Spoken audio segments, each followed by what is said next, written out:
안녕하세요. 지난 시간에 이어서 이제 인수분해 두 번째 이야기를 해보려고 합니다. 지난 시간에 배웠던 거 잠깐 복습을 해봐야겠죠? 잠깐 복습하고 그 다음에 두 번째 이야기를 해볼게요. 자, 지난 시간에 배웠던 게 바로 뭐였냐면 인수분해 중에서 완전 제곱식을 인수분해하는 방법이었어요. 선생님이 얘기했지만 인수분해는 식이 어떤 모양이다 라고 판단한 다음에 그 판단한 근거를 가지고 인수분해를 해줘야 되는 거야. 뭔가 새롭게 조립을 한다라고 생각하면 되는데 지난 시간에 배운 건 이런 거였죠? 뭐 A의 제곱 플러스 뭐 2AB 플러스 B의 제곱. 어떤 식이 나왔을 때 일단 이 친구가 완전 제곱식이다라는 걸 판단하는 거죠. 근거는 뭐였냐면 일단 항이 3개였고 그 다음에 첫 번째 항과 세 번째 항이 무언가를 제곱한 형태, 그리고 가운데 있는 항의 절반의 제곱이 첫 번째 항과 세 번째 항과의 곱과 같다면 우리는 완전 제곱식이다 라고 완전하게 결정을 지을 수 있었고, 이게 완전 제곱식이다 라는 게 판단이 되면 우리는 이러한 완전 제곱식의 형태로 인수분해를 할 수가 있고, 앞에 게 A 제곱이니까 여기는 A만, 뒤에 게 B의 제곱이니까 뒤에는 B만 써주고, 여기가 플러스면 여기가 플러스, 여기가 마이너스면 여기가 마이너스다 라고 이렇게 써주면 된다는 게 지난 시간에 배운 내용이었어요. 뭐 복습을 해보면 하나의 예를 들어보면 x의 제곱 마이너스 8x 플러스 16이라는 식이 있을 때 얘가 완전 제곱식이다 라고 먼저 판단을 해야 되죠. 어떻게? 항이 3개. 자, 그리고 첫 번째 항과 마지막 항이 뭔가 제곱한 형태야. 얘는 x 제곱한 형태, 얘는 4를 제곱한 형태죠. 그죠? 그리고 가운데 있는 놈의 절반의 제곱. 마이너스 8x의 절반은 마이너스 4x고요. 그것을 제곱하게 되면 16x 제곱인데 여기는 x 제곱과 여기는 16을 곱해도 16x 제곱이니까 이 친구가 완전 제곱식이구나 라고 판단을 하는 거죠. 그러면 이 친구는 이렇게 완전 제곱식의 형태로 인수분해가 된다는 게 이제 나온 거고, 여기에 x제곱이니까 여기엔 x, 여기 16은 4의 제곱이니까 여기엔 4, 여기가 마이너스면 여기에 마이너스를 써주는 형태로 우리는 인수분해를 한다라는 게 지난 시간에 배운 주 내용이었어요. 자, 오늘은 인수분해 두 번째 이야기를 해보려고 합니다. 자, 그럼 지금부터 두 번째 이야기 한번 해보도록 할게요. 자, 첫 번째가 완전 제곱식이었어요. 우리가 곱셈 공식을 배울 때도 첫 번째로 완전 제곱식을 배웠거든. 두 번째로는 뭘 배웠었어? 합차 공식이었죠? 인수분해도 마찬가지. 두 번째로 합차 공식에 대한 얘기를 좀 해보려고 할게요. 자, 인수분해는 곱셈 공식의 역연산이니까 한번 전개부터 해보도록 하겠습니다. 합차 공식은 대표적인 모습이 이런 모양이었죠?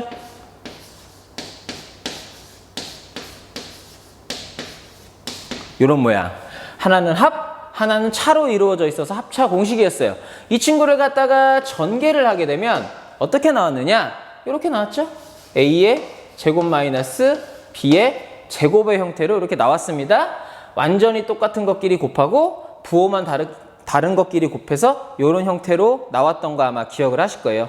자, 그러면 여기에서 이렇게 가는 건 곱셈 공식이지만 여기에서 이렇게 가는 건 인수분해라고 말했잖아요. 지금 형태만 보더라도 이렇게 덩어리와 덩어리의 곱으로 이루어져 있기 때문에 우리 인수분해를 했다라고 얘기할 수 있는 거고요. 그러면 여기 이런 식이 나왔을 때 이 식이 합차 공식이다라는 것만 판단을 하면 우리는 이렇게 같은 숫자를 써주고 하나는 합, 하나는 차의 형태로 해서 인수분해를 해주면 되겠구나라는 거를 알 수가 있는 거죠. 자, 그러면 여기에 나온 식이 합차 공식이다라고 파악하는 방법은 뭘까요?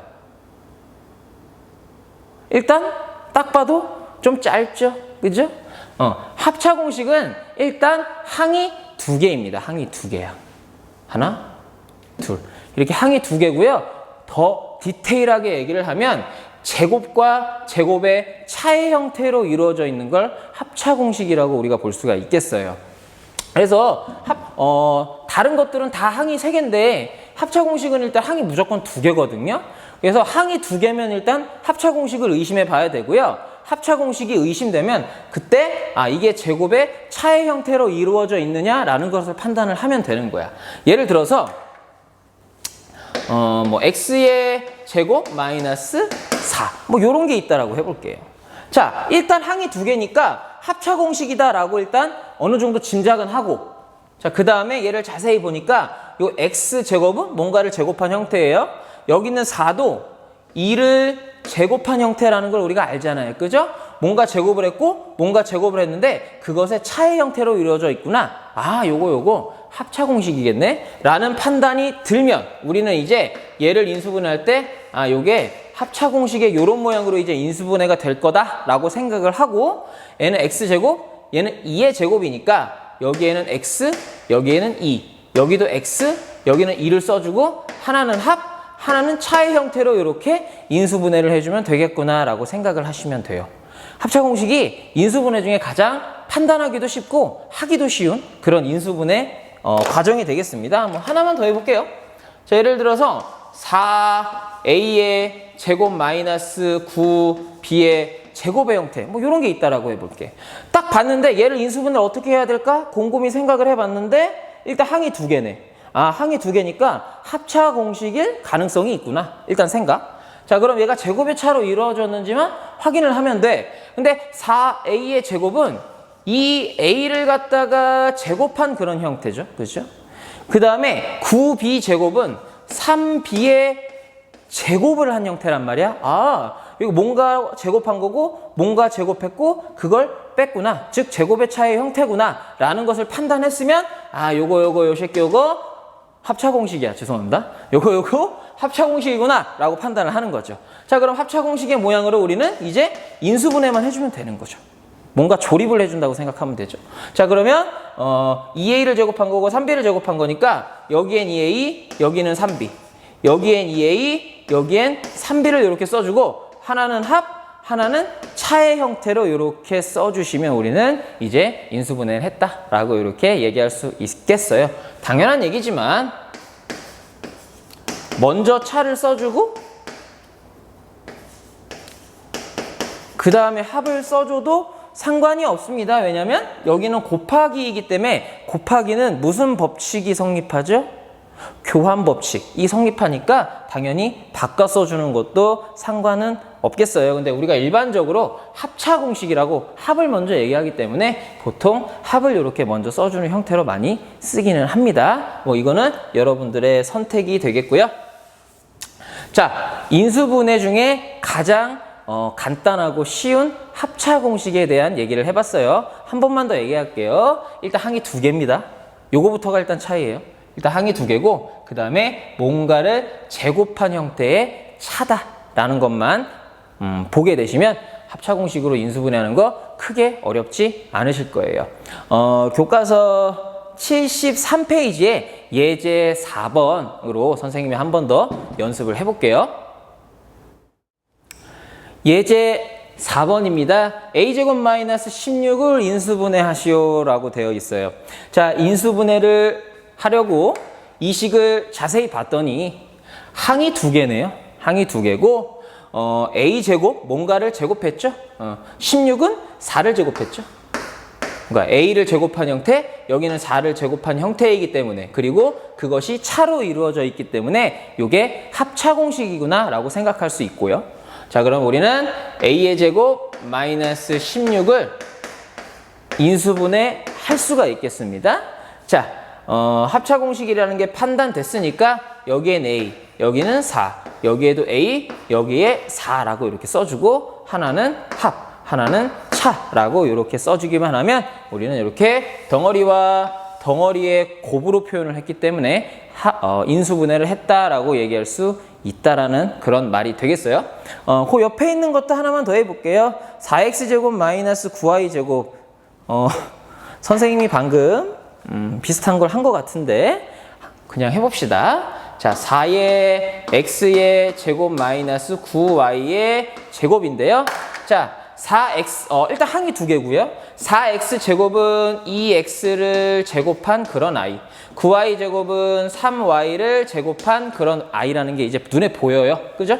그럼 얘를 인수분해 하게 되면 합차 공식이라는 걸 알았으니까 이렇게 인수분해가 될 거고, 하나는 2x, 하나는 3y를 써주면 되죠. 2x, 3y, 2x, 3y를 이렇게 써주고, 하나는 합으로, 하나는 차로 이렇게 써주면 인수분해를 완료했다라고 얘기할 수 있겠습니다. 자, 어렵지 않죠? 인수분해 중에 가장 쉬운 인수분해가 되겠어요. 자, 여러분들은 지금 73쪽에 문제 4번을 가지고 한번 연습을 해 보시기 바랍니다. 자, 시작하세요.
문제 4번 풀고 보는 거라고 생각할게요. 뭐 문제 새끼 문제가 4개나 되지만 금방 뭐 1분 안에 풀 수 있을 거라고 선생님은 생각을 하겠습니다.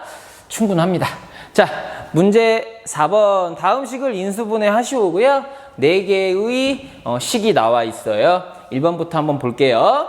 자, 항이 2개네요. 합차 공식을 의심할 수가 있겠고요. a제곱 마이너스 4인데 a제곱은 a를 제곱한 형태고 4는 2를 제곱한 형태니까 제곱의 차의 모양이네요. 자, 그러면 인수분해 끝났죠? 이렇게 인수분해 할 수가 있겠고, 하나는 a, 하나는 2, 하나는 a, 하나는 2, 하나는 플러스 마이너스 이렇게 써주게 되면 우리는 인수분해 완료. 자, 이쪽도 볼게요. 자, 36x 제곱 마이너스 1인데요. 36x 제곱이라는 게 6x를 제곱한 형태고요. 1은 1을 제곱한 형태죠. 그래서 뭔가를 제곱했고 뭔가를 제곱했고 뺐다. 합차 공식이네요. 자, 그러면 합차 공식의 모양으로 인수분해 하면 되겠구나 이렇게 생각할 수가 있겠고, 6x 1을 그대로 써주고 1, 6x 1 써주고 하나는 합, 하나는 차의 형태로 이렇게. 자, 이쪽도 봅시다. 자, 9a 제곱 마이너스 16b의 제곱. 항이 2개고요. 9a의 제곱은 3a를 갖다가 제곱한, 16b의 제곱은 4b를 갖다가 제곱한 그런 형태의 제곱과의 차니까 합차 공식이고, 그러면 합차 공식의 모양으로 인수분해를 해야겠고, 3a, 4b, 3a, 4b를 써주고 하나는 합, 하나는 차로 이렇게. 자, 이쪽도 봅시다. 자, 4x 제곱 마이너스 25y의 제곱인데요. 항이 2개고 4x 제곱은 2x를 제곱한 형태, 25y 제곱은 5y를 제곱한 이런 형태. 그 제곱과 제곱의 차이기 때문에 합차 공식. 자, 그러면 합차 공식의 모양으로 인수분해를 해야 되고 2x, 5y를 그대로 써주면 되겠죠. 5y, 2x, 5y 그대로 써주고 하나는 합, 하나는 차의 형태로 이렇게 써서 우리는 인수분해를 해주면 되겠습니다. 어렵지 않고요. 자, 그럼 여러분 문제 5번도 지금 한번 풀어보시길 바랄게요.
자, 여러분들 문제 5번 풀고 오셨죠? 문제 5번 한번 보도록 할게요. 인수분해를 이용하여 다음을 계산하시오 라고 되어 있습니다. 51의 제곱 마이너스 49의 제곱 계산하는 건데 뭐 이거 중학교 1학년 애들도 할 수 있죠. 제곱의 뜻만 알면 되는 거니까. 뭐 51의 제곱이 2601이고 49의 제곱이 2401인 거 다 알잖아요. 그래서 뭐 빼면 200이다 뭐 이렇게 계산하는 거 어렵지 않아요 라고 얘기하는 게 웃기죠, 그죠? 51의 제곱 누가 합니까? 51 곱하기 51 해서 계산 하나하나 다 해야지. 뭐 선생님이 학생일 때는 학교에서 막 몇의 제곱까지 외우느냐 막 대회도 있었고요. 뭐 2의 몇 제곱까지 외우느냐 뭐 이런 대회도 있었어요. 예를 뭐 선생님이 이 429496 7296이라는 게 2의 32제곱이라는 거 선생님이 지금 왜 외우고 있겠습니까? 다 참 쓸모없는 건데 옛날에 이런 대회가 있어서 선생님은 뭐 51의 제곱, 뭐 49의 제곱이 뭔지 알지만 이거 51 곱하기 51하고 49 곱하기 49에서 계산하는 게 그렇게 간단한 일이 아니잖아요. 그런데 이 식의 모양을 잘 보고 이게 합차 공식이다라는 것만 파악하면 정말 빠르고 암산처럼 계산할 수 있다는 그런 얘기가 되겠어요. 자, 보니까 51의 제곱 빼기 49의 제곱이라는 게 있는데 뭔가를 제곱했고 뭔가를 제곱했고 뺀 형태니까 합차 공식이라는 얘기예요. 그래서 합차 공식처럼 인수분해버리면 간단해진다는 거죠. 그래서 51 쓰고 여긴 49 쓰고 여긴 51 쓰고 여긴 49 써서 여기는 더하고 여기는 빼자 이런 형태로 보는 거예요. 자, 그러면 괄호 안에 있는 걸 계산할 수가 있으니까 51 더하기 49는 100이고요 51 빼기 49는 2니까 100 곱하기 2네요. 자, 그래서 얘는 200이다 라고 이렇게 계산을 할 수 있다라는 거예요. 자, 2번도 봅시다. 117의 제곱 마이너스 17의 제곱이에요. 보통 뭐 여러분들이 제대로 공부를 했다면 20의 제곱까지는 아마 대부분 외웠을 거예요. 뭐 17의 제곱이 289고요. 117의 제곱은 선생님이 예전에 한 150 몇의 제곱까지 외웠던 것 같아요. 117의 제곱은 13,689거든요. 그래서 13,689에서 289 빼가지고 뭐야 그럼 13,400인가요? 뭐 이렇게 나온다라고 계산해도 좋지만 얘도 마찬가지로 보니까 항이 두 개고 뭔가를 제곱했고 뭔가를 제곱했고 뺐기 때문에 합차 공식을 쓸 수 있겠고 그럼 더 편하겠다라는 거예요. 자, 그럼 합차 공식의 모양으로 인수분해 해봅시다. 자, 그럼 117, 17을 제곱한 거기 때문에 117, 17, 117, 17 이렇게 쓸 수 있고 하나는 합, 하나는 차의 형태로 이렇게 만들어줄 수가 있네요. 자, 그러면 117에 17을 더하면 134가 나오고요. 곱하기 살려주고 117에서 17을 빼면 100이거든요. 자, 그럼 134 곱하기 100이니까 얘는 13,400이다 라고 이렇게 풀어낼 수가 있다라는 그런 얘기가 되겠습니다. 합차 공식을 이용해서 이렇게 간단한 계산을 할 수 있는 것도 어떻게 보면 굉장히 중요하다고 볼 수가 있겠고요. 시험에도 자주 나오는 유형이니까 이런 모양의 문제는 여러분들 꼭 머릿속에 좀 담아 두셨으면 좋겠습니다. 자, 여러분들 어떻게 합차 공식을 이용한 인수분해가 잘 이해가 되셨는지 모르겠습니다. 인수분해도 우리가 앞으로 해나가야 할 계산을 위해서 반드시 필요한 도구이기 때문에 여러분들 꼭 잘 연습을 해 주셔야 돼요. 지금부터 교과서 74페이지에 있는 스스로 확인하기 쭉 한번 풀어보시고요. 선생님은 스스로 확인하기 풀이 영상으로 찾아오도록 하겠습니다. 자, 개념 듣느라 수고하셨습니다. 잠시 후에 보도록 합시다.